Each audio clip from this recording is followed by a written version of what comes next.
Bonjour à tous, que le Seigneur vous bénisse abondamment, contente de vous retrouver. Désolée pour les 2 dernières semaines, j'ai pas pu, j'étais vraiment grippée et malade. Mais le Seigneur est ma force, le Seigneur me soutient et il me donne la grâce d'être avec vous ce matin. Alors nous allons lui rendre grâce. Merci Seigneur pour cette journée. Nous prions encore que tu viennes nous parler. Nous prions encore que tu viennes te manifester. Nous prions encore que tu viennes te révéler de manière extraordinaire au nom de Jésus. Amen. Voilà, que le Seigneur vous bénisse abondamment. Bienvenue à ce live du mercredi midi avec l'apôtre Mireille Bissouka. Alors, comme convenu, nous allons parler et prier aujourd'hui pour les tribunaux qui s'ouvrent contre nous. Parce que oui, il y a les tribunaux qui s'ouvrent contre nous. Et la réalité des tribunaux est une réalité de la Bible, hein, que ce soit dans l'Ancien, que ce soit dans le Nouveau Testament. Déjà dans Zacharie 3, nous pouvons lire au verset 1, « Il me fit voir Josué, le souverain sacrificateur, debout devant l'ange de l'Éternel et Satan qui se tenait à sa droite pour l'accuser.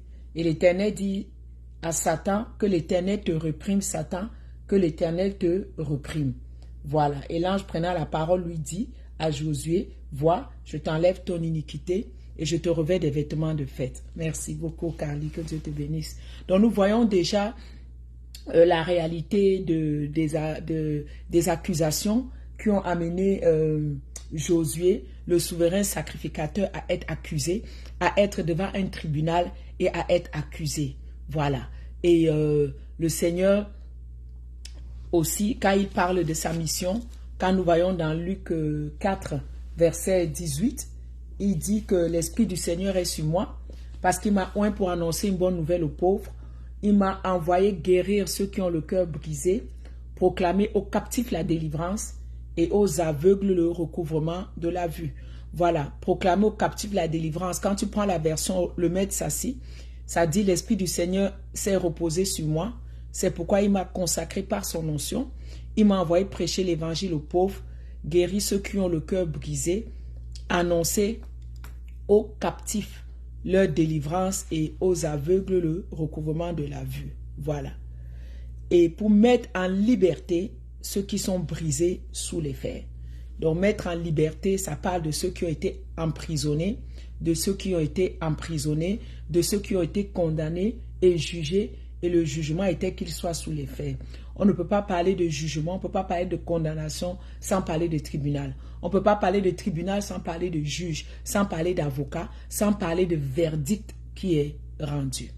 Voilà. Et le Seigneur aussi, quand nous allons voir dans Marc chapitre 13, il nous parle aussi de la réalité des tribunaux.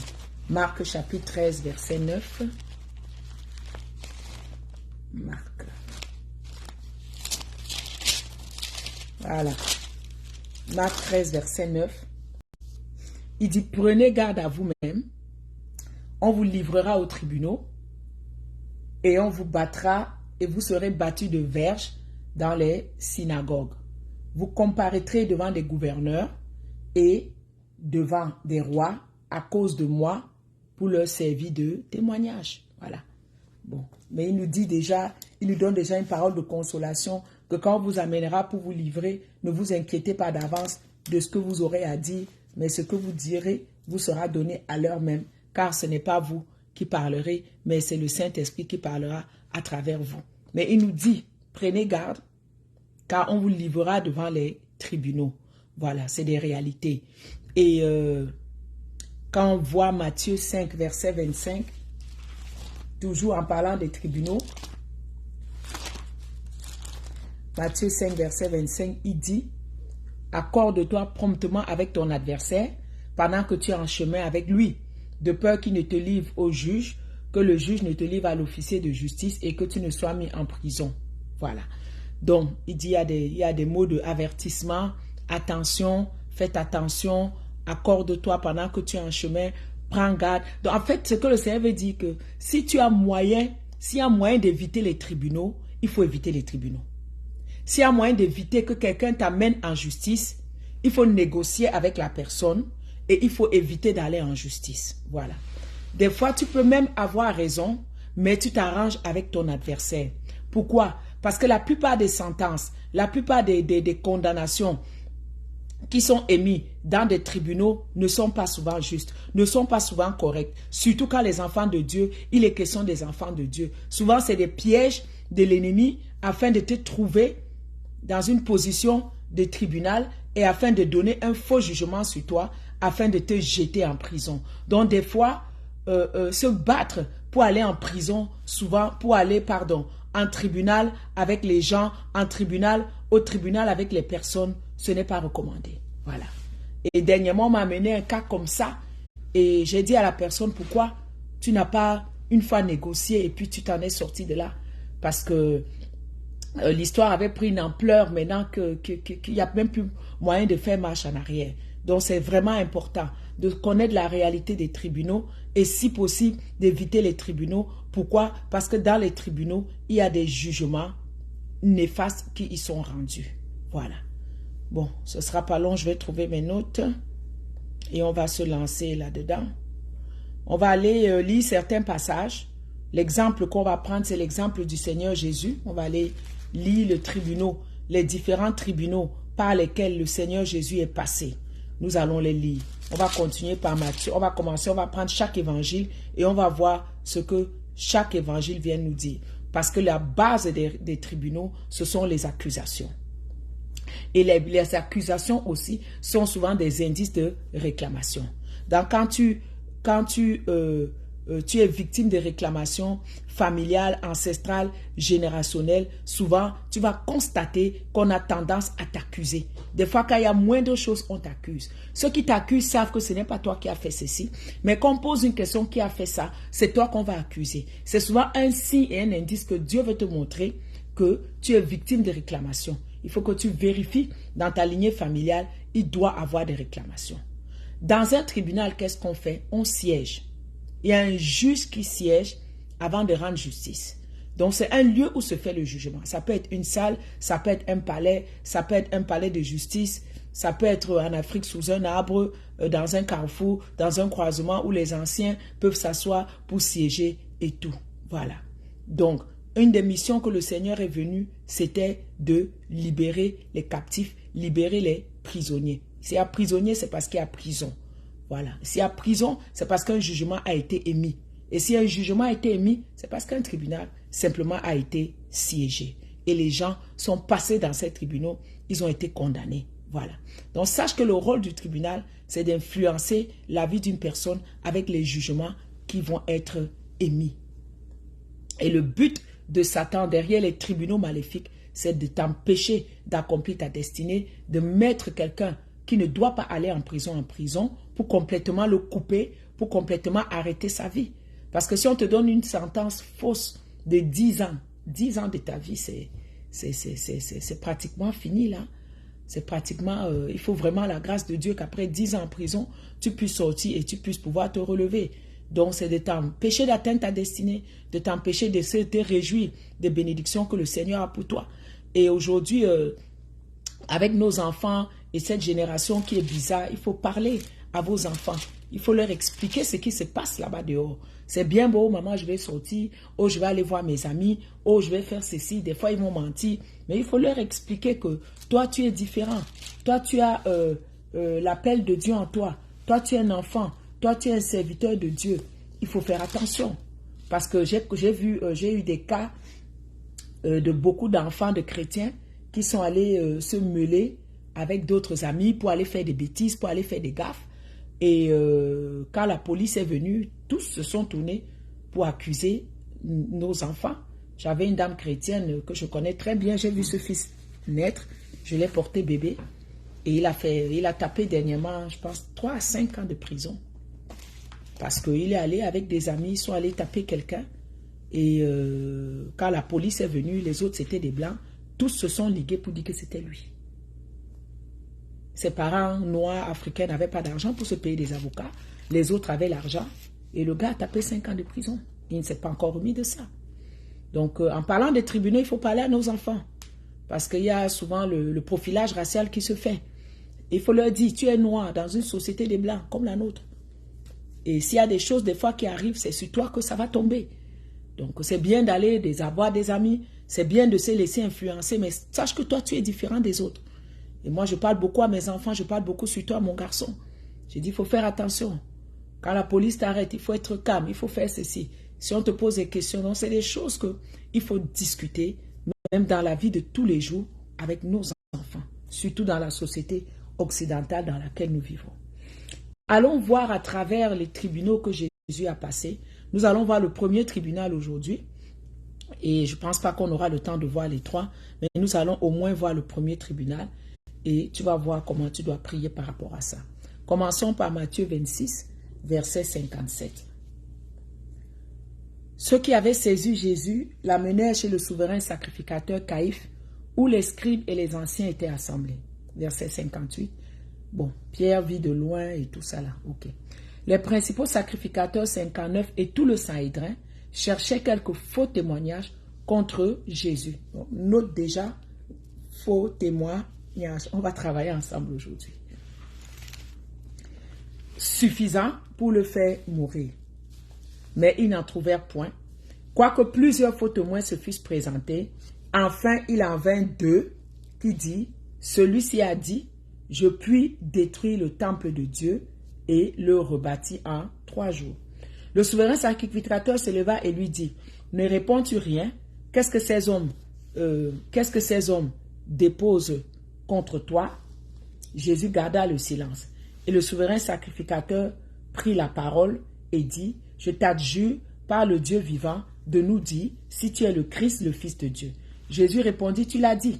De plus, je vous le déclare, vous verrez désormais le Fils de l'homme assis à la droite de la puissance de Dieu et venant sur les nuées du ciel. Alors le souverain sacrificateur déchira ses vêtements en disant, il a blasphémé, qu'avons-nous besoin de témoins? Vous venez d'entendre son blasphème, que vous ensemble? Et il lui répondit, il mérite la mort. Là-dessus, ils lui crachèrent au visage, lui donnaient des coups de poing et des soufflets en disant, Christ prophétise, dis-nous qui t'a frappé. Voilà. Nous allons aller voir Marc vers le chapitre 14.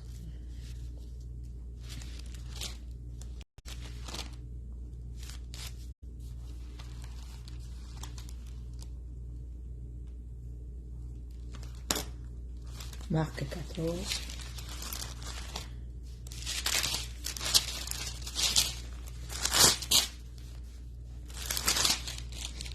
Qu'est-ce que Marc nous dit dessus? Parce que chaque évangile dit quelque chose qui ajoute ce que peut-être l'autre n'a pas dit ou qui complète. Donc c'est important de voir comment chacun a relaté cette première partie du tribunal. Voilà, Marc 14.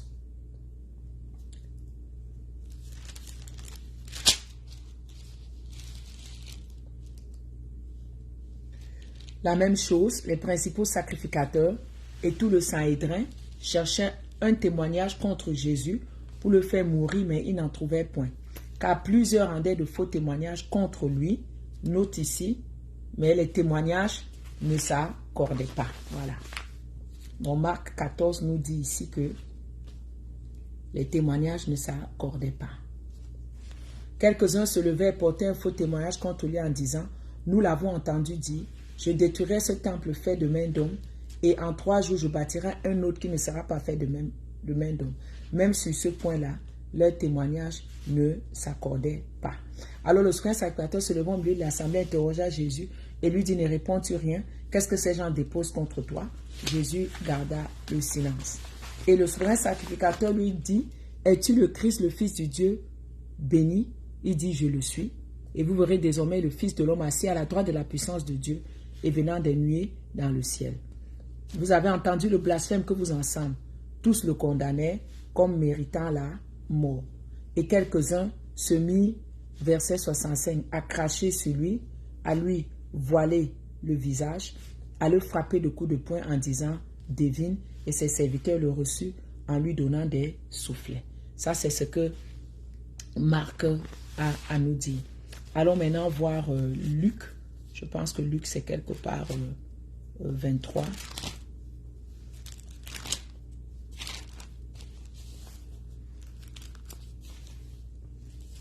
Voilà. Luc 22, 63. Les hommes qui tenaient Jésus se moquaient de lui et le frappaient. Ils lui voilèrent le visage. Ils lui voilaient le visage et l'interrogeaient en disant, devine qui t'a frappé, et ils proféraient contre lui beaucoup d'injures. Ok, Luc n'est pas très long là-dessus. Allons dans Jean 18.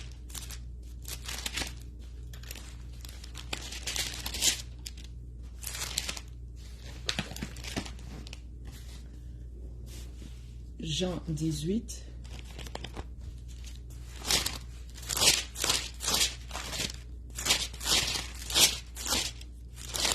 Voilà.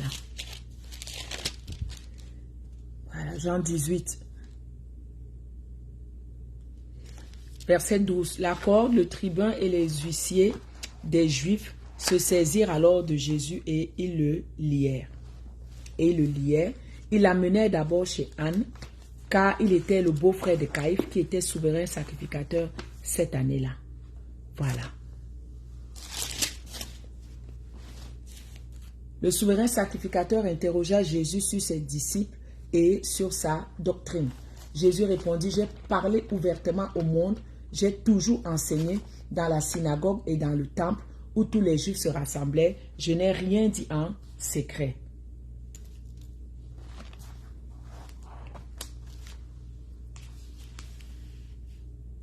Pourquoi m'interroges-tu? Interroge sur ce que je leur ai dit, ceux qui m'ont entendu. Ils savent ce que j'ai dit. À ces moins des huissiers qui se trouvaient là, donnaient un soufflet à Jésus en disant, est-ce que tu réponds au souverain sacrificateur? Anne l'envoya lié à Caïphe, le souverain sacrificateur. Voilà. Donc nous allons voir un peu les différences dans les 4 évangiles, qu'est-ce qui donne et qu'est-ce qui complète. Mais il y a une réalité, c'est que la journée a commencé, le soir est arrivé, la journée a continué, où le Seigneur a été livré par Judas et où le Seigneur a été arrêté. Voilà. Donc le premier tribunal que nous allons voir, c'est le tribunal de nuit. Le tribunal de nuit, voilà. Pourquoi j'appelle ça le tribunal de nuit? Parce que quand on va voir tout le long du processus, comment ça s'est passé, comment la journée a commencé. La journée a commencé jusqu'à ce que la journée est finie. Nous allons voir que c'est la nuit que ce tribunal s'est passé. Allons voir ça rapidement dans Matthieu, qu'on venait de lire, Matthieu 26. Tu as un peu... tu as un peu le déroulement de la journée du Seigneur. Matthieu 26, 17. Le premier jour des pains sans levain, les disciples s'adressèrent à Jésus pour lui dire, où veux-tu que nous te préparions le repas de Pâques? Aller dans la ville, blablabla. Quand tu suis maintenant le verset 20, dont la journée a commencé, la journée a continué à descendre. Le verset 20, le soir étant venu, il se mit à table avec les 11. Donc, la journée a commencé et le soir est venu, ils se sont mis à table, ils ont mangé, ils ont pris la Sainte Seine, suivant le processus. Voilà, il a rendu grâce et tout. Et le 30 maintenant, après avoir chanté les cantiques, ça a continué. Ils se sont rendus à la montagne des Oliviers. Et quand j'étais vraiment dernièrement en Israël, j'ai fait tout ce parcours-là. Ils se sont rendus à la montagne des Oliviers. Voilà, écoute ce que Jésus dit au verset 31.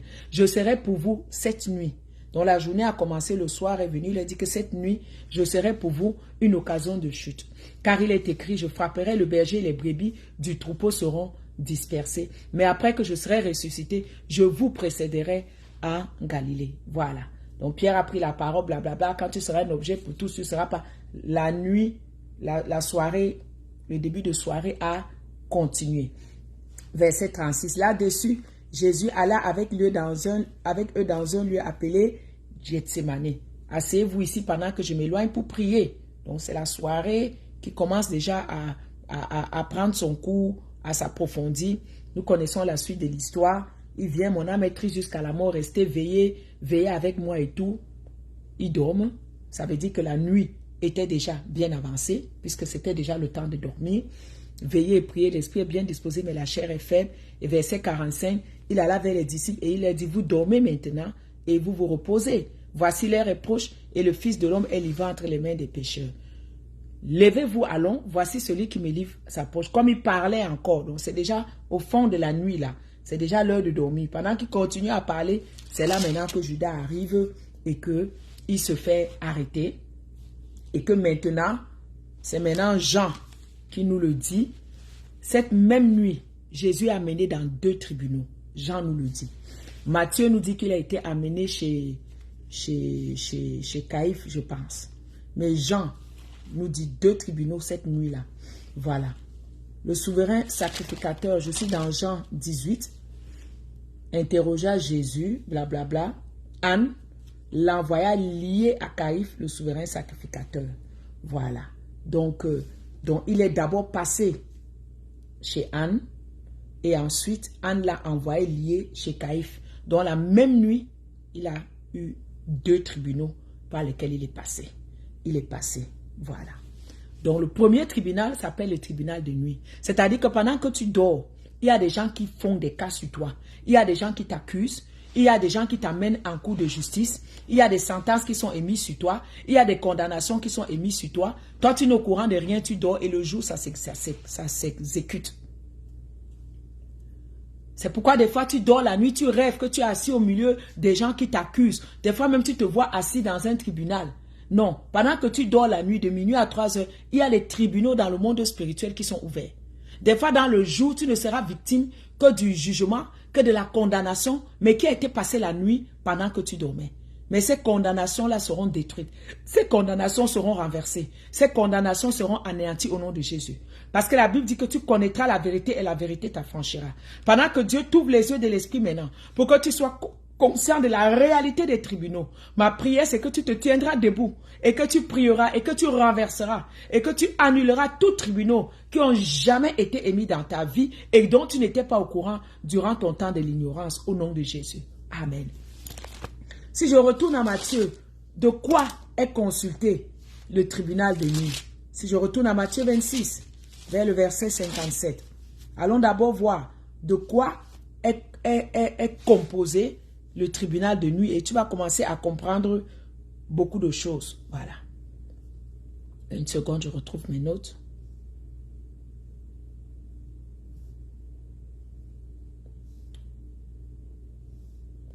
De quoi est composé le tribunal de nuit? La Bible nous dit quoi? Ceux qui avaient saisi Jésus l'amenaient chez le souverain sacrificateur Caïphe, où les scribes et les anciens s'étaient assemblés. Mais vous vous rappelez que Jean nous dit qu'il est d'abord passé chez Anne, avant que Anne l'a envoyé chez Caïphe. Je pense qu'il était le beau-père, ils avaient un lien de parenté. Voilà. Donc, souverain sacrificateur, où les scribes et les anciens étaient assemblés. Les principaux sacrificateurs et tout le Sahédrin. Qu'est-ce que ça veut dire? Tu entends déjà le temple, parce que j'aime bien la version... je lisais aussi dans la version Semeur. Excusez-moi rapidement.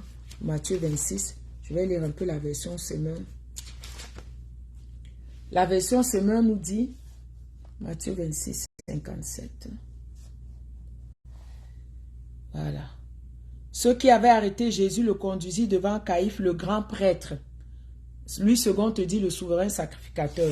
Il te dit le grand prêtre, écoute bien, chez qui les spécialistes de la loi et les responsables du peuple étaient déjà assemblés. Les chefs des grands prêtres et le grand conseil au complet. Voilà. D'autres versions te parlent du temple. Donc, la première des choses qu'il y a à noter ici, concernant le tribunal de nuit, premièrement, qu'est-ce qui compose ce tribunal? Tu vois que ce sont les gens qui sont familiers aux choses de Dieu. Tu vois que ce sont les collègues du Seigneur, ce sont les grands prêtres, ce sont les souverains sacrificateurs, ce sont les scribes, ce sont les anciens. Voilà, les scribes faisaient quoi? Les scribes étudiaient la loi, les scribes enseignaient le peuple, ils faisaient fonction de juristes, les gens venaient à eux les consulter parce qu'ils connaissaient la loi. Et les anciens étaient considérés comme des prêtres. Donc, première des choses à retenir ici, c'était les collègues du Seigneur. C'était les sacrificateurs, c'était les prêtres, c'était les enseignants de la loi, c'était les enseignants de la parole. Donc, c'était les collègues du Seigneur. Ça ne venait pas de loin là. C'était ses collègues dans le travail, c'était ses collègues dans le ministère. Donc, qui va t'amener au tribunal de nuit? Premièrement, ce sont des gens qui sont familiers à toi. Ce sont des personnes qui sont familiers aux choses de Dieu. Les autres chrétiens peut-être comme toi, les autres collègues pasteurs comme toi, les autres serviteurs comme toi. Ce sont des gens qui sont familiers à toi dans ta vie personnelle, qui sont familiers à toi dans les choses de Dieu par rapport au ministère et tout ça là.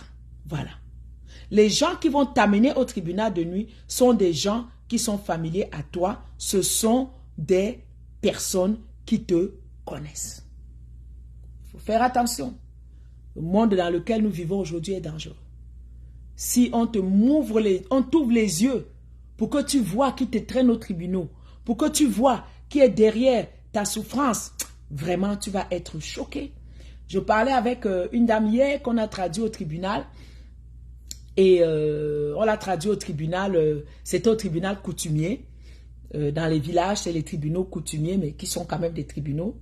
Et elle me dit que quand on l'a traduit au tribunal coutumier, elle essayait depuis de comprendre. Elle savait qu'il avait traduit, elle savait que c'était ses frères et sœurs. Mais elle essayait de comprendre quel était le chef d'accusation. Elle m'a dit avant que le juge ne siège, j'ai demandé quel est le chef d'accusation. Et je demandais à son frère, elle demandait à son frère qui est vraiment le chef de famille, que mais vous ne m'avez jamais donné la plainte. Je sais que oui, X personne m'a traduit, il disait oh non, c'est pas important, c'est pas important. Mais ce jour-là, la dame dit non, ça s'est juste passé la semaine dernière. Elle dit non, avant d'aller devant le juge, je vais monter, demander au juge la plainte. Elle m'expliquait ça hier. Elle me dit, je vais au juge demander la plainte. Le juge me dit, oh mais on avait remis la plainte, non? Vous ne l'avez jamais reçue. Elle dit non. Quand elle prend la plainte, qui a écrit la plainte? C'est son frère qui est le chef de la famille, qui est supposé être neutre. Elle regarde, elle dit, mais ce n'est pas ton écriture. Il la regarde, confus, la tête baissée. Elle dit, ah bon? Donc tout ce combat, toute cette souffrance dont je suis victime, donc c'est toi qui es derrière? Oh non, non, non, il commence à s'excuser. Non, on m'a seulement demandé d'écrire. Non, non, non, non, non. Toi qui n'as même pas fait les études comme les autres ont fait, c'est toi qu'on va demander d'écrire.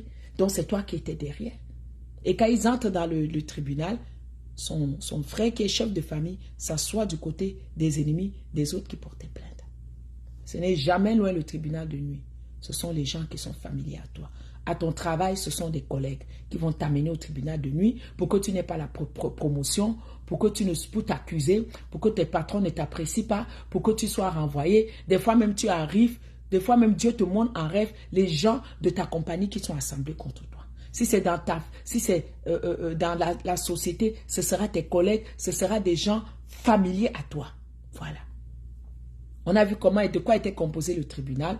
C'était composé des personnes qui étaient familières au Seigneur. Maintenant, quels étaient les chefs d'accusation? Je ne vais pas revenir à relire. J'ai résumé Matthieu, Luc, Marc et Jean. J'ai résumé. On l'accuse de plusieurs choses. Premièrement, quand on a lu tout à l'heure Jean, vous pouvez vous souvenir, on l'accuse sur les enseignements qu'il a donnés au temple. On interroge Jésus sur ses disciples, sur ses enseignements. Voilà. Et dans Jean, il répond qu'il parlait publiquement, il ne s'est jamais caché.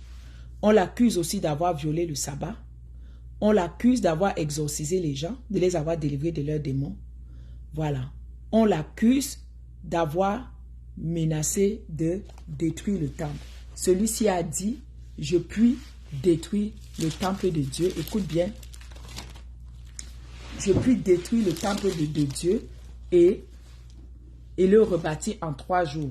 Je puis détruire le temple de Dieu et le rebâtir en 3 jours. Et qu'est-ce qu'ils avaient dit dans Marc? En Marc, ils avaient dit... qu'est-ce qu'ils avaient dit en Marc? Faux témoignage. Nous l'avons dit, voilà. Je détruirai ce temple fait de la main d'un homme et j'en bâtirai un autre qui n'est pas fait de la main d'un homme. C'est un peu trop loin là. Je détruirai ce temple fait de la main d'un homme et je rebâtirai un autre qui n'est pas fait de la main d'un homme. Voilà. Donc, voilà, c'était aussi ça, un des chefs d'accusation. Maintenant, quand tu écoutes ça rapidement, toi et moi, des fois, qui lisons la Bible vite fait, tu vas te dire, mais c'est vrai. Mais le Seigneur a dit ça. Parce que tu entends détruire, tu entends temple, tu entends 3 jours. Toi-même, tu vas dire, ah, mais le Seigneur, mais non. C'est vrai qu'il a dit ça. Mais qu'est-ce qu'il avait dit réellement? Jean 2, 19. Détruisez ce temple et en 3 jours, je le relèverai. Détruisez ce temple et en 3 jours, je le relèverai. Il n'a pas dit, comme Marc a dit, je détruirai ce temple. Fait de la main d'homme. Et en 3 jours, Jean en bâtira un autre qui ne sera pas fait de la main d'homme. Ou dans Matthieu 26, 57, on a dit qu'il a dit, 26, 57, je reviens encore. Celui-ci a dit, je puis détruire le temple de Dieu et rebâtir en 3 jours. Il a dit, vous, détruisez, en 3 jours, je le relèverai. Donc, l'histoire de la main d'homme qui n'est pas de la main d'homme là, ce n'était pas dedans. L'histoire que je puis détruire le temple, ce n'était pas dedans. Mais une fois de plus, je reviens encore familier à toi. Pourquoi? Quand les gens savent comment tu es, ta façon de parler, ta façon de t'exprimer, c'est facile qu'on te traîne au tribunal. Et tu ne peux même pas te défendre. Parce que quand on sait que tu as l'habitude de t'exprimer comme ça, d'utiliser tel langage, ça va être facile. On va prendre juste 1, 2 éléments dans la phrase que tu as dite. On va tourner ça. Et on va dire que tu as dit. Mais comme les gens savent que tu as une façon de parler comme ça, ça va être facile qu'on va dire que non, il a dit. Mais ça prend toujours les gens qui sont familiers à toi. Par exemple, moi, je prends mon exemple personnellement. Je suis toujours en train de dire sorcellerie. Merci, mon fils. Je suis toujours en train de dire, moins de choses, ah, ça, c'est la sorcellerie. Même dans l'embouteillage, encore quoi, cette sorcellerie? Ah, là, c'est quelle sorcellerie encore? Même des moments, mon fils Joshua me dit, maman, donc tout seulement, c'est seulement la sorcellerie. Par exemple, les gens qui sont familiers à moi, vont peut-être venir te dire, ah, elle a dit que tu es un sorcier. Comme on sait souvent que c'est un mot que j'utilise souvent, ça va être facile peut-être que les gens puissent croire. Ah non, aide-moi des choses pour elle, c'est ça, ah, ça c'est la sorcellerie. Il y a embouteillage, ah, quelle est la sorcellerie qui est derrière? Il y a telle chose, ah, ça peut être facile que je sois accusé d'avoir traité quelqu'un de sorcier ou de sorcière, parce que c'est un mot que j'utilise souvent. Mais qui peut savoir cela? Ce sont des personnes qui sont familières à moi. Ce sont les personnes qui ont l'habitude de m'entendre parler. Ce sont les personnes qui savent comment je parle, qui savent comment je m'exprime.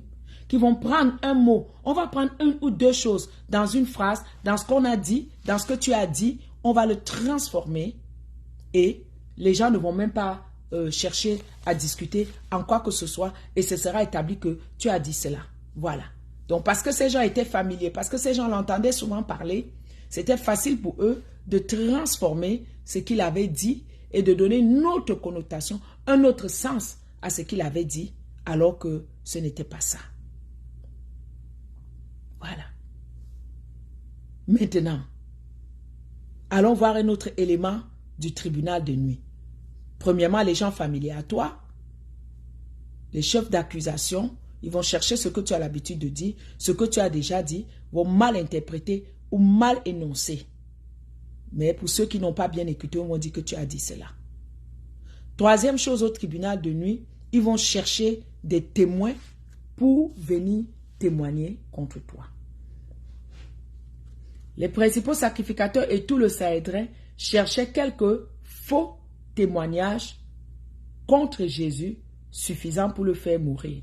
Ils n'en trouvaient point, quoique plusieurs faux témoins fussent présentés. Enfin, il en vint 2. Pourquoi 2? Souvenez-vous, 2 Corinthiens 13. Et depuis même, la Bible dit quoi? Que vous n'accepterez d'accusation contre votre prochain que sur la déposition de 2 ou de 3 témoins. Sur la déposition de 2 ou de 3 témoins. Voilà. Donc ce n'est pas pour rien que la Bible nous dit que au moins 2 s'étaient présentés. Voilà. Je n'ai pas eu le temps d'aller beaucoup chercher sur ça. Mais je vais rapidement aller regarder dans Deutéronome 19, 15, dans l'Ancien Testament, toujours par rapport aux témoins. Deutéronome 19, 15. Et ça va beaucoup nous aider à comprendre beaucoup de choses. Deutéronome 19, 15. La déposition d'un seul témoin ne suffira pas pour établir la culpabilité d'un homme accusé d'un crime, d'un délit ou d'une faute, quelle qu'elle soit. On ne pourra instruire l'affaire qu'après avoir entendu les déclarations de 2 ou de 3 témoins. Si un témoin malveillant accuse quelqu'un d'un méfait, Les deux parties comparaîtront devant l'Éternel, devant les prêtres, les juges qui seront en fonction en ce moment-là. Voilà. Donc nous voyons que même dans l'Ancien Testament, le témoignage d'une personne ne suffisait pas. Il fallait au moins 2 ou 3 témoins. Et quand on arrive maintenant dans le Nouveau Testament, dans 2 Corinthiens 13, qu'on a lu tout à l'heure au verset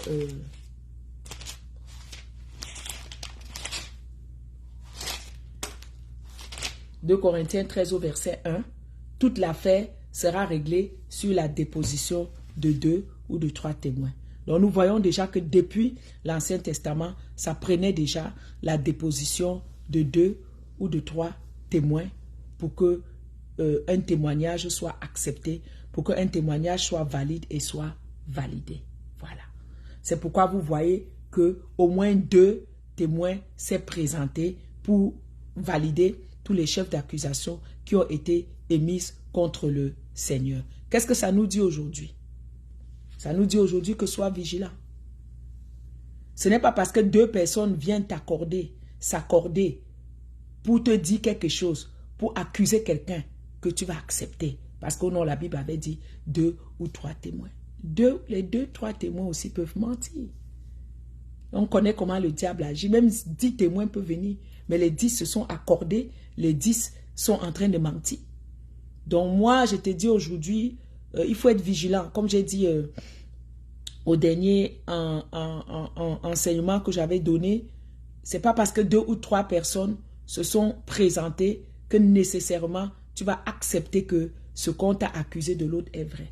La Bible nous dit quelque part dans le livre de Proverbes que celui qui parle le premier paraît juste, mais vient la partie adverse et on examine. C'est ça le gros problème aujourd'hui, nous n'examinons pas. C'est comme si tu es seulement positionné pour entendre que quelqu'un a dit ceci. Et c'est comme ça que le diable nous piège. C'est comme ça que le diable nous fait perdre des bonnes relations. C'est comme ça que le diable nous fait perdre des bonnes connexions, des bonnes personnes qui sont venues dans nos vies nous faire du bien. Mais parce que 2 ou 3 personnes sont venues dire non, 2 témoins ne peuvent pas mentir et tu acceptes. Non. Le premier qui parle paraît juste, mais vient la partie adverse et on examine. N'oublie pas de faire ça. Parce que le diable est ce qu'il est. Il connaît la parole, il sait comment manipuler les choses, il sait comment arranger les choses et tout ça là. Mais n'oublie pas que le Seigneur nous a donné le Saint-Esprit. Il nous a donné l'esprit de discernement que nous devons réellement utiliser afin de discerner les choses, afin de discerner les personnes, afin de discerner les circonstances, afin de discerner les événements qui se passent. Donc, il s'agissait de Proverbe 18, verset 17. On va lire rapidement et que j'espère que tu vas garder précieusement. Parce que moi, je peux te dire aujourd'hui, avant d'avoir compris ces choses-là, je me suis fait avoir plusieurs fois. Même en tant que pasteur, je me suis fait avoir. J'ai perdu des bonnes personnes, j'ai perdu des bonnes relations, excusez-moi. J'essaie d'ajuster mon téléphone. Par des gens qui venaient dire des choses et 1 ou 2 personnes validaient et je ne discernais pas et j'acceptais et j'entrais dans la bagarre pour découvrir 1 an, 6 mois, 1 semaine plus tard que j'avais été roulé dans la poussière. Mais en attendant, c'est déjà perdu. Tu ne peux pas revenir en arrière. Tu as déjà peut-être mal parlé. Tu as peut-être mal réagi envers les bonnes personnes. Donc les fausses accusations et les tribunaux sont des stratégies de l'ennemi afin de te séparer des bonnes personnes. Des personnes qui viennent dans ta vie pour te faire du bien. Des personnes qui viennent dans ta vie impacter ta vie, positivement. D'où il faut vraiment faire attention, il faut être vigilant. Proverbe 18, 17 dit, le premier qui parle dans sa cause paraît juste, vient la partie adverse et on examine. Oui, la Bible dit de ne pas recevoir de témoignages, d'accusations de témoignages de 2 ou 3 témoins. Encore là, il faut être vigilant. Il faut discerner. Parce que 2 ou 3 témoins peuvent venir, ils peuvent être nombreux, mais ils peuvent mentir. Nous avons vu ça dans le cas du Seigneur. Et si l'on fait au Seigneur, ils nous le feront aussi. Plusieurs fois, on a vu les épreuves des apôtres, comment ils ont été accusés. Plusieurs fois, comment ils ont été traînés par le témoignage de plusieurs. Voilà. Donc, ils cherchaient les faux témoins. Donc, il faut examiner. C'est pas parce que deux personnes sont venues, tu as le discernement, tu es intelligent. Tu as été à l'école, tu as l'intelligence que le Saint-Esprit t'a donnée. Tu as la sagesse que le Saint-Esprit t'a donnée. Avant d'accepter les accusations contre quelqu'un, même s'il y a 20 témoins qui viennent, examine. Pense, mais cette personne-là, comment elle a pu changer comme ça? Toi-même, examine les faits. Des fois, en examinant les faits, tu verras un piège qui était quelque part. Tu verras que dans ce qu'ils t'ont dit, il y a quelque chose qui n'allait pas. Examine toujours. Voilà. Donc, dans les tribunaux de nuit, il y a des faux témoins qui vont se présenter, qui vont venir déposer contre toi. Mais j'aime bien ce que Marc dit et j'aimerais que ce soit notre premier point de prière cet après-midi. Quelques-uns, Marc 14, 56 dit, on l'a lu tout à l'heure, car plusieurs rendaient de faux témoignages contre lui, mais les témoignages ne s'accordaient pas. Quelques-uns s'élevaient et reportaient des témoignages contre lui. Même sur ce point-là, les témoignages ne s'accordaient pas. Élève ta voix et prie cet après-midi et déclare que dans tout tribunal où ton nom est amené, où le nom de ton mari, de ta femme, de tes enfants sont amenés pour t'accuser injustement, où les faux témoins se présentent, que leur témoignage ne s'accorde pas, que leur témoignage ne s'accorde pas au nom de Jésus, que leur témoignage ne s'accorde pas au nom de Jésus, que leur témoignage ne s'accorde pas au nom de Jésus. Oh Seigneur, qui ne se comprennent pas, qui ne s'entendent pas, que leur témoignage ne s'accorde pas. Père, lorsque je serai accusé, lorsque je serai traîné dans n'importe quel tribunal, dans les tribunaux de nuit, dans les tribunaux sataniques, dans les tribunaux démoniaques, je prie Seigneur, comme Marc a dit, quand les faux témoins vont venir, je prie Papa, que leurs accusations ne se concordent pas. Je prie que les témoignages ne se concordent pas. Je prie qu'ils ne s'accordent pas. Je prie qu'il y ait la confusion entre eux. Je prie qu'ils ne se comprennent pas. Je prie qu'ils ne s'accordent pas. Au nom de Jésus-Christ de Nazareth, là où ils se sont accordés dans le secret, là où ils se sont accordés dans leur lieu occulte, Seigneur, devant le tribunal, qu'ils soient confondus, qu'ils soient confus, que leur langage soit confus, qu'ils ne s'accordent pas sur leurs mensonges contre moi, dans n'importe quel tribunal, au nom de Jésus. Écoute, moi j'appelle ça le mystère de la tour de Babel. J'ai l'habitude de prier. Je libère le mystère de la tour de Babel contre mes faux accusateurs. Je libère le mystère de la tour de Babel contre ceux qui m'accusent injustement. Souvenez-vous de l'histoire de la tour de Babel. Ils s'étaient accordés. Les hommes avaient un seul langage. Les hommes avaient un seul mot. Les hommes avaient un seul langage, un seul mot. Ils étaient dans l'unité pour monter au ciel là-bas et traiter Dieu. Quand Dieu lui-même a vu leur unité, Dieu a vu leur langage. Dieu a dit, si je ne les mélange pas, ils risqueraient de mettre leur projet à bout. Et Dieu a libéré, moi j'appelle ça le mystère de la tour de Babel. Leur langue s'est tournée et à la tour de Babel, leur langue s'est tournée. Et non seulement ils ne s'entendaient plus, mais ils ne se comprenaient plus. C'est comme si un parlait chinois, c'est comme si un parlait indien, c'est comme si un parlait bamileke. Ils se regardaient, mais tout à l'heure nous parlons la même langue, mais maintenant nous ne parlons plus. Qu'est-ce qui se passe? Je ne te comprends plus, je ne t'entends plus. Que ce soit le cas de tes ennemis au nom de Jésus. Que ce soit le cas de tous ceux qui t'amènent dans les tribunaux au nom de Jésus. Que ce soit le cas de tous ceux qui t'accusent la nuit. Pendant que tu dors, le tribunal de nuit est siégé contre toi. À ton travail, dans ta maison, à l'église, dans ta famille, dans n'importe quel lieu. Je prie ce matin que les témoignages ne s'accordent pas. Que le mystère de Babel soit libéré contre la langue de tes ennemis. Qui ne s'entendent plus, qui ne se comprennent plus et qui partent en confusion, qui tournent en bourrique, qui s'éloignent loin de toi au nom de Jésus-Christ de Nazareth, qui partent dans la honte, comme la Bible dit, viennent par un chemin, ils s'enfuient par 7 chemins. Que la confusion de la tour de Babel prenne la langue de tes ennemis, qui tournent la langue dans leur bouche, qui ne s'entendent plus, qui ne se comprennent plus, et comme ils ne s'entendront plus, ils ne se comprendront plus, ils vont se disperser loin de toi. Ils vont se disperser loin de toi au nom de Jésus. Que tes ennemis se dispersent loin de toi. Que tous ceux qui t'accusent, tous ceux qui accusent ton mari, tes enfants, tous ceux qui t'ont amené au tribunal de nuit, qu'il y ait la confusion dans leur langue, que leur langue se tourne contre eux-mêmes, qu'ils ne s'entendent plus, qu'ils ne s'accordent plus, et que leur témoignage ne soit pas validé, que leur témoignage ne s'accorde pas, comme Marc a dit, que leur témoignage ne s'accorde pas, au nom de Jésus-Christ de Nazareth, et que ce soit leur échec, comme le psalmiste a dit, Seigneur, divise leur langue, que la langue unie de tes ennemis soit divisée au nom de Jésus. que leur langue soit divisée, que la langue de tes ennemis ne soit pas unie, que les faux témoins qu'ils ont trouvés, que devant le tribunal, qu'ils se mélangent, qu'ils ne se comprennent plus, qu'ils ne s'entendent plus, qu'ils ne s'accordent plus, que la confusion de la tour de Babel soit libérée contre eux, au nom de Jésus-Christ de Nazareth, que le mystère de la tour de Babel prenne possession de la langue de tes ennemis, au nom de Jésus-Christ de Nazareth. Leurs langues se sont mélangées, ils ne s'entendaient plus, ils ne se comprenaient plus. Bien-aimé, c'est dangereux quand tu laisses tes ennemis le soin de s'unir. C'est dangereux quand tu laisses tes ennemis le soin de s'entendre.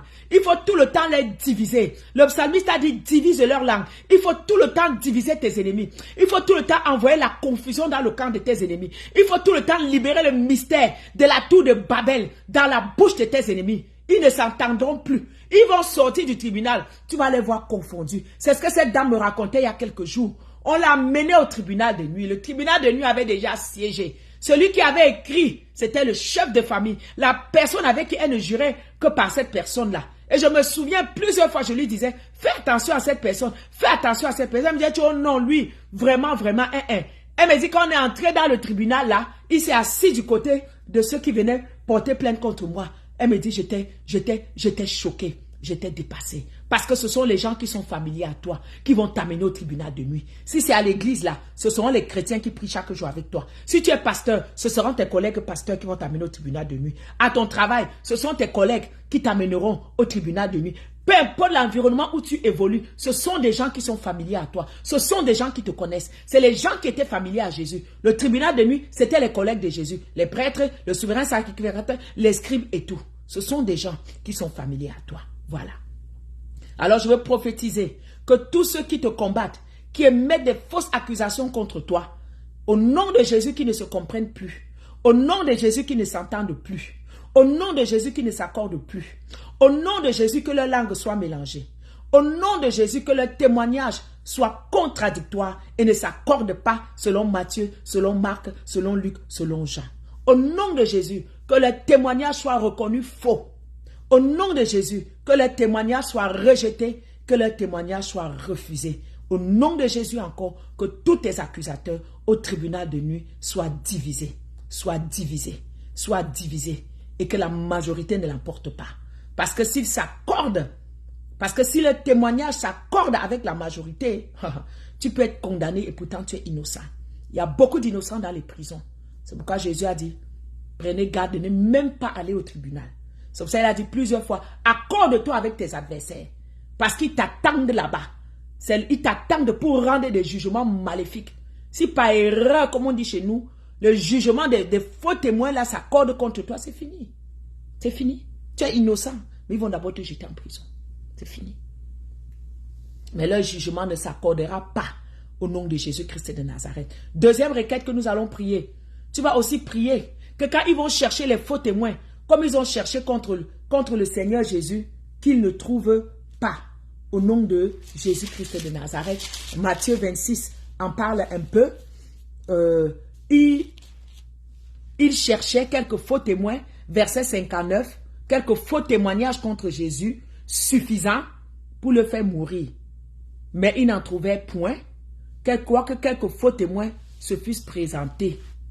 Enfin, puisque la loi disait qu'il faut au moins deux loupards sont venus. Élève ta voix encore et prie. Seigneur, lorsqu'ils chercheront des faux témoins pour venir témoigner contre moi, je prie aujourd'hui qu'ils ne les trouvent pas au nom de Jésus.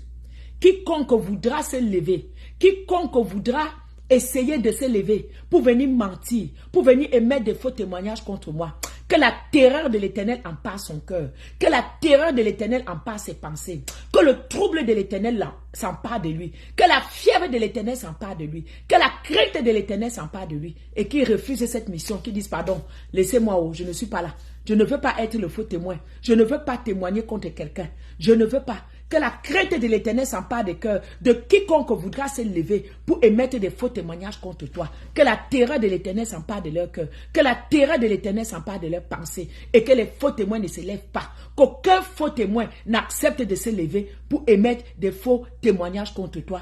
Au nom de Jésus-Christ de Nazareth. C'est aussi une requête qu'il faut prier dans le témoignage de nuit. Voilà. Parce que s'ils s'accordent, c'est dangereux. Mais qu'ils ne s'accordent pas. Dans le tribunal de nuit, on va chercher des gens pour venir témoigner contre toi.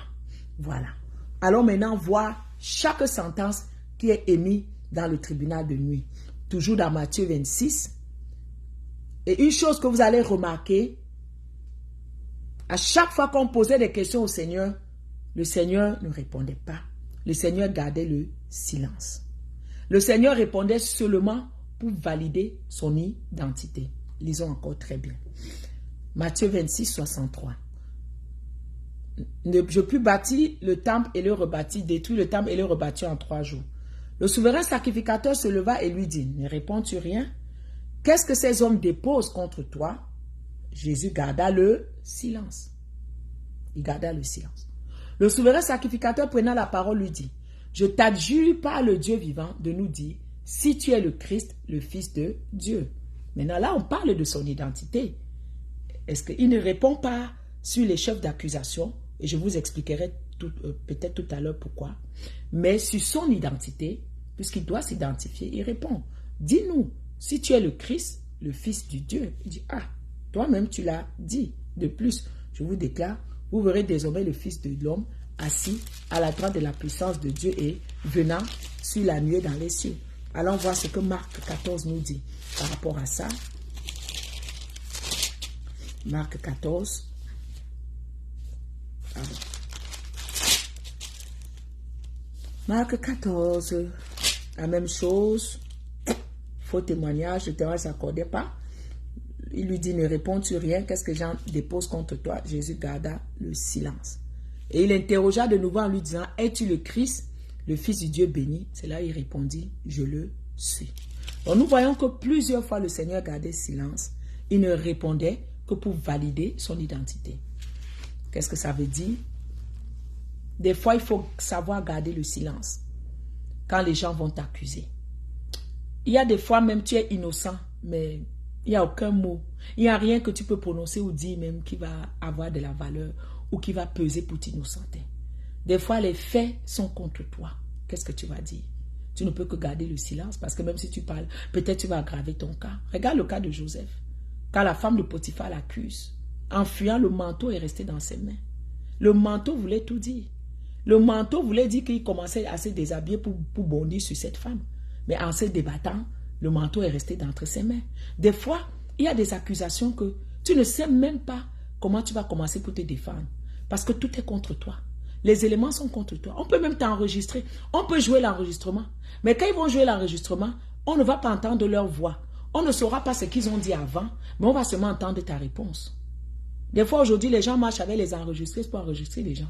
C'est parce que tu vas m'amener un enregistrement pour me dire que oh, telle personne a dit ceci sur toi que je vais accepter, que je vais valider. Non. Quand tu m'amènes l'enregistrement là, il faut m'amener l'enregistrement complet. Qu'est-ce que toi tu as dit avant, que l'autre a répondu?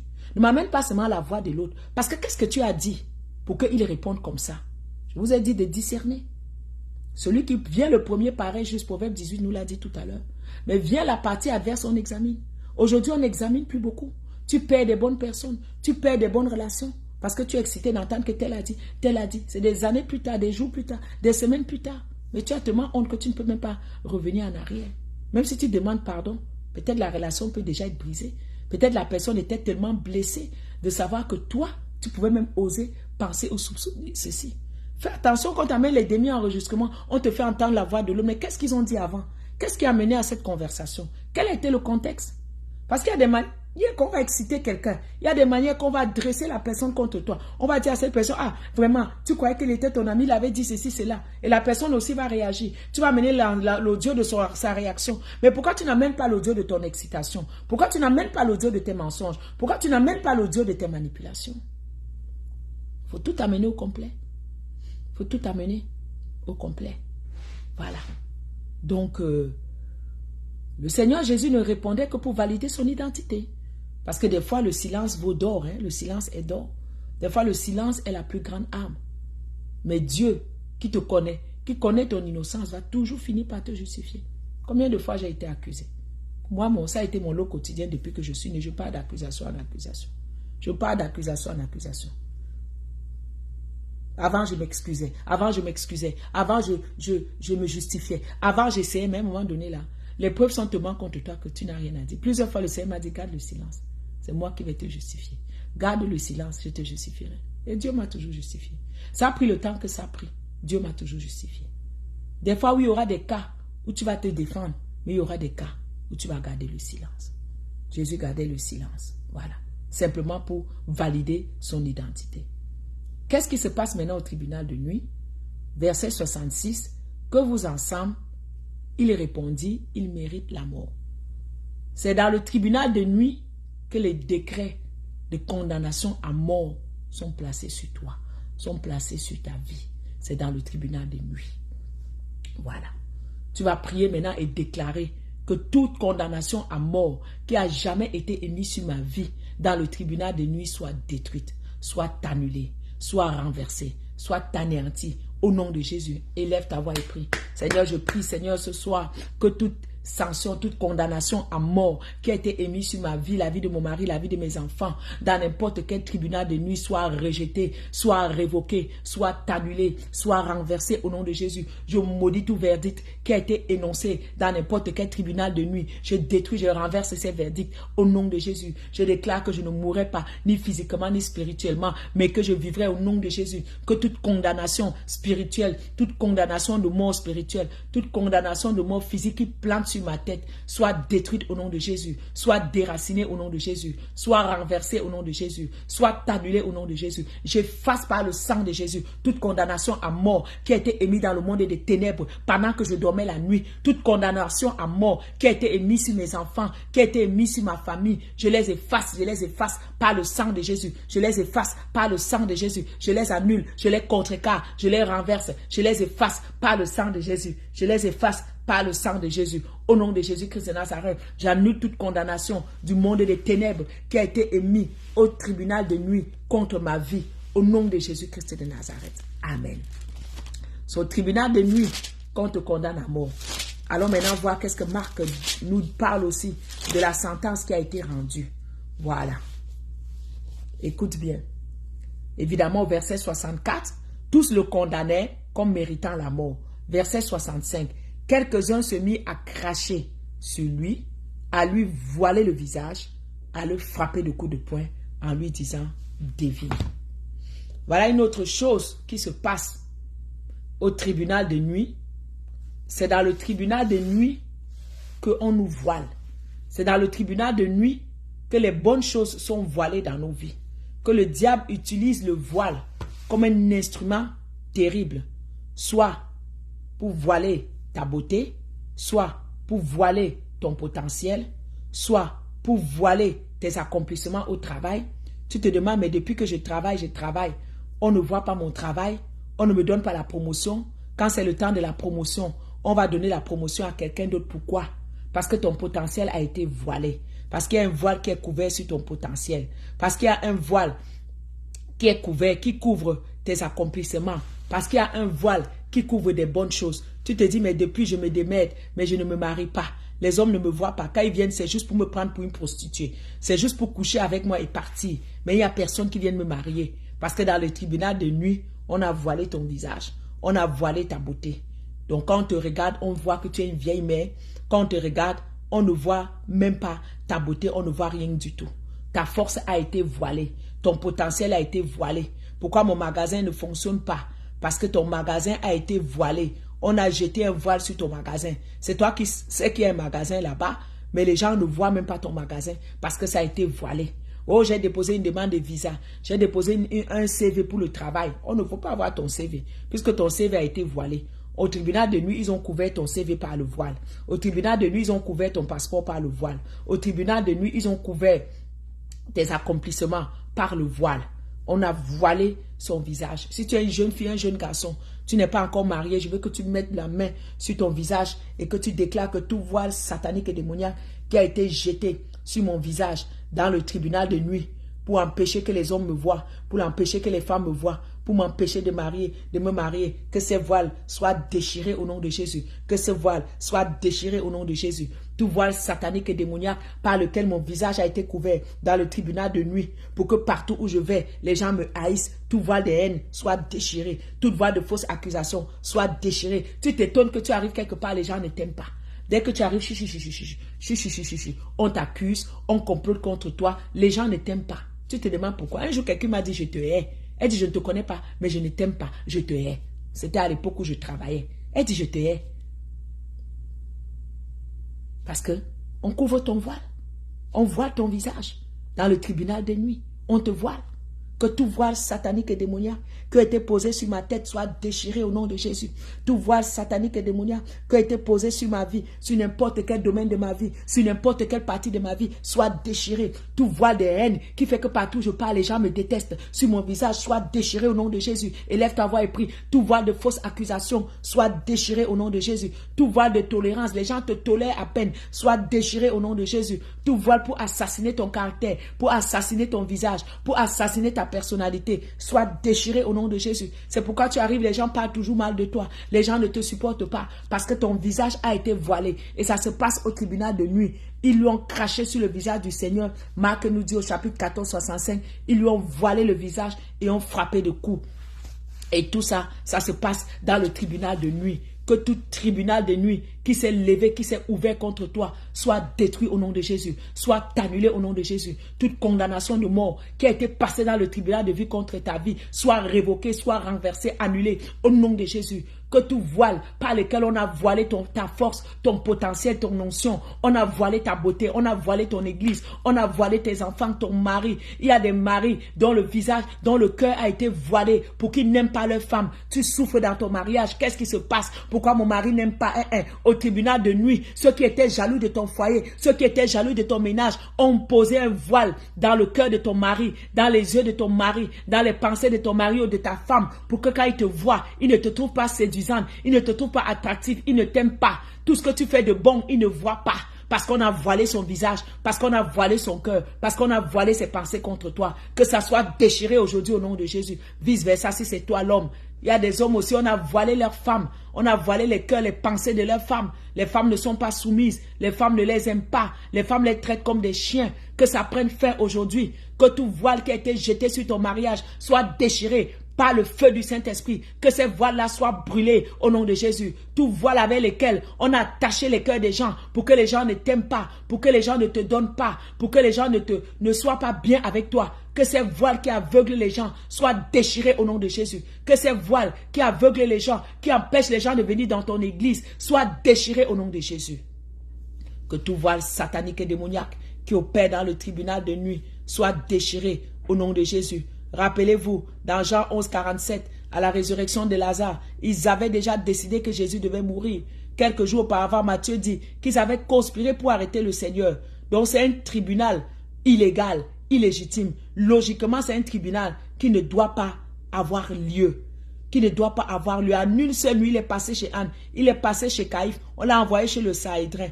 En une nuit, j'ai même dit 2, il est même passé dans 3 tribunaux et on a dit qu'il mérite la mort. Quand tu pries contre le tribunal de nuit, il faut briser, annuler toute condamnation de mort qui a été émise sur ta vie, sur ta famille, sur tes enfants. Parce que c'est dans le tribunal de nuit qu'on décide que tu vas mourir, qu'on décide que ton mari va mourir, qu'on décide que tes enfants vont mourir. Mais ça ne se passera pas au nom de Jésus. C'est annulé au nom de Jésus. C'est anéanti au nom de Jésus. Prends l'habitude d'annuler tout verdict de mort qui est émis dans tout tribunal de nuit au nom de Jésus-Christ de Nazareth.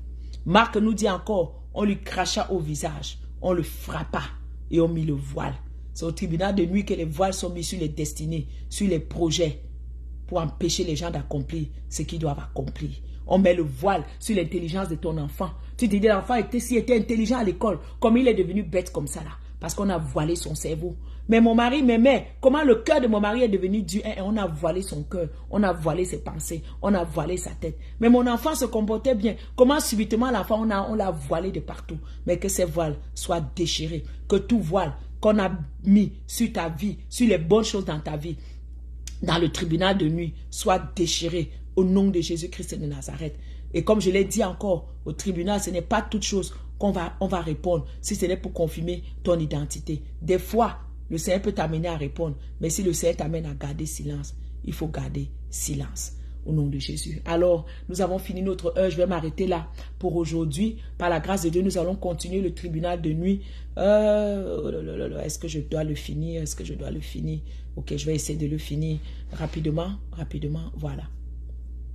Pourquoi le Seigneur Jésus gardait le silence? Parce que c'était un simulacre de tribunal. Voilà. C'était un simulacre de tribunal. Voilà. Déjà, pour commencer, ce tribunal d'abord ne devait pas avoir lieu. Excusez-moi, je me trouve dans mes notes.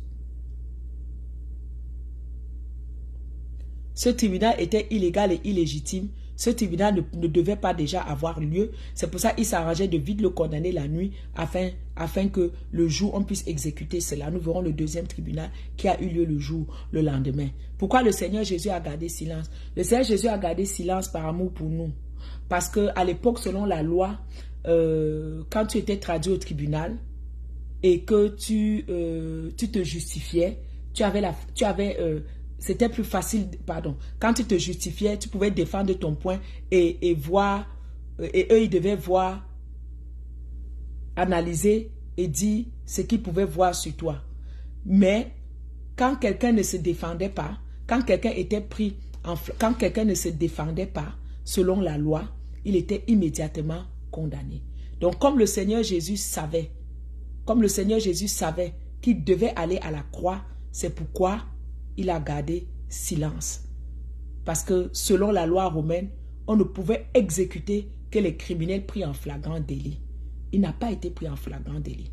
Donc si on te prenait en flagrant délit, alors on devait t'interroger. Donc interroger un accusé à l'époque, il devait se défendre. Donc s'il refusait de se défendre ou s'il ne répondait pas, il était automatiquement considéré comme coupable. Et ça a précipité sa condamnation à mort. Mais le Seigneur Jésus savait que c'était le seul moyen pour lui d'aller à la croix, était de ne pas se défendre. C'est pourquoi il a refusé de parler. Et son refus de parler était alors considéré comme un aveu. On a donc donné la sentence qui méritait la mort. Mais ce n'était pas amour pour toi et moi que Jésus a gardé le silence. Afin que la condamnation à mort soit précipitée. Pour qu'il aille à la croix mourir pour toi et moi. Comment ne pas l'adorer? Comment ne pas lui rendre grâce pour tout ce qu'il a vécu? Pour tout ce qu'il a subi par amour pour nous. Élève encore ta voix pendant que nous allons bientôt nous quitter pour adorer encore le Seigneur. Pour dire, Seigneur, ça n'a pas été facile pour toi. Qui étais-je rempli de mes péchés? Qui étais-je pour que tu aies subi les crachats, qu'on te frappe, qu'on te gifle, qu'on t'insulte, qu'on t'humilie? Mais tu as accepté tout par amour pour moi. Oh Seigneur, je veux encore t'aimer. Je veux encore te servir. Je veux encore m'engager à l'église. Je veux encore plus me donner parce que je réalise le prix que tu as payé. Je réalise le prix que tu as payé à la croix pour moi, par amour pour moi. Tu as eu la possibilité de te défendre. Tu étais innocent, mais tu n'étais pas défendu. Et je veux te dire merci encore pour l'œuvre de la croix. Et je vais encore proclamer ma victoire sur toute forme de tribunal de nuit. Je les annule au nom de Jésus. Depuis que je suis né jusqu'aujourd'hui, tout tribunal de nuit qui a déjà eu à siéger contre moi, je renverse leur jugement. Je renverse leur condamnation à mort. Je renverse leur jugement. J'annule leur condamnation à mort. Je déchire leur voile par le feu. Je déchire leur condamnation par le feu. J'extermine tous les faux témoins par le feu. Au nom de Jésus-Christ de Nazareth. Au nom de Jésus-Christ de Nazareth. Merci Seigneur pour la victoire que tu me donnes contre tous ceux qui se lèvent contre moi dans le tribunal de nuit. Comme ils sont venus par un chemin, qu'ils s'enfuient par 7 chemins, que ce soit la débandade, que ce soit la confusion dans le camp de l'ennemi, que ce soit la confusion dans le camp de l'ennemi. J'annule tout verdict qui a été mis dans n'importe quel tribunal de nuit sur ma vie, sur la vie de mon église, sur la vie de mes enfants, sur la vie de mon époux, sur la vie de mon épouse, au nom de Jésus-Christ de Nazareth, au nom de Jésus-Christ de Nazareth, au nom de Jésus-Christ de Nazareth, au nom de Jésus-Christ de Nazareth. Oh Seigneur, merci de me libérer des fausses accusations. Merci Seigneur de me libérer des condamnations à mort, de me libérer des faux témoins. Merci Seigneur, quelle que soit la multitude des tribunaux de nuit par lesquels ils me font passer chez Anne, chez Caïphe, chez le Sahédrin, que ces tribunaux soient annulés, que ces tribunaux de nuit soient renversés au nom de Jésus-Christ de Nazareth. Seigneur, merci. Que ton nom soit béni. Merci Seigneur, parce que tu as vaincu l'accusateur des frères et qu'il soit vaincu, ceux qui nous accusent jour et nuit, qu'ils soient vaincus, que les accusations soient annulées, soient renversées et que tout tribunal de nuit tombe, que tous ceux qui siègent, tous ceux qui sont familiers à ma vie, qui siègent au tribunal de nuit, soient renversés, que les témoignages ne tiennent pas, ne s'accordent pas au nom de Jésus. Seigneur, innocente-moi. Seigneur, innocente-moi. Seigneur, justifie-moi. au nom de Jésus. Amen. Que Dieu te bénisse abondamment. N'oublie pas de cliquer les likes, de mettre beaucoup de cœur, d'aller t'abonner à ma page Facebook Apôtre Mireille Bisoka officielle. Nous venons de voir le tribunal de nuit. Et mercredi prochain à midi, par la grâce de Dieu, nous allons voir le deuxième tribunal et peut-être le troisième tribunal. Il y a 3 tribunaux qui s'élèvent contre nous et qui sont soutenus par les accusations et les fausses accusations. Que Dieu vous bénisse abondamment. Merci de m'avoir suivi et à mercredi prochain midi pour une autre mission, mercredi midi avec l'apôtre Bisoka. Allez, que Dieu vous bénisse. Bonne journée.